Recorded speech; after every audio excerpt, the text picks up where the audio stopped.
Bisan pa man sa sunod-sunod nga mga pagpamatay sa Negros Oriental, Commander sa Central Command dili kumbinsido nga ang pagdeklarar og martial law sa Negros Island ang solusyon sa suliran sa insurhensya. Siluan Mirundina sa report. Kasamtangan ng anaa karon sa Negros Oriental ang 302nd Brigade gikan sa lalawigan sa Bohol. Samtang may giugment usab nga usa ka batalyon gikan sa Zamboanga. Naglara usab si CENTCOM Commander Lieutenant General Noel S. Clement nga mudangup sa uluhang buhatan aron usab madugangan pa ang puwersa sa armadong kusog sa tibok Negros Island. Apan alang sa CENTCOM Commander sa pagkakaron dili siya kumbinsido nga ang pagdeklarar og martial law sa Negros Island ang solusyon sa suliran sa insurhensiya.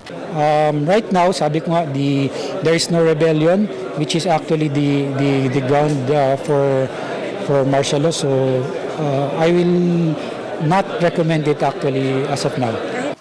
Kinigawas lang kung ang presidente na ang muhukom. Alang sa CENTCOM Commander, pipila lang kabahin sa Negros Island ang apektado sa suliran sa insurhensiya ug dili ang tibuok probinsya. Inay ang pagsulbad sa suliran sa insurhensiya ang nakita niyang haom nga solusyon aron mapugngan ang pagkalas ug dugang pang mga kinabuhi. The National Task Force on yung LCAC on ending local conflict has to be in place para lahat itong mga issues na ito that are the cause of the insurgency, ma-address na kaagad natin and prevent further bloodshed between the security forces and yung mga affected stakeholders natin. Uban ni Rinanti Quiñones, Luan Merondina, Balitang Bisdak.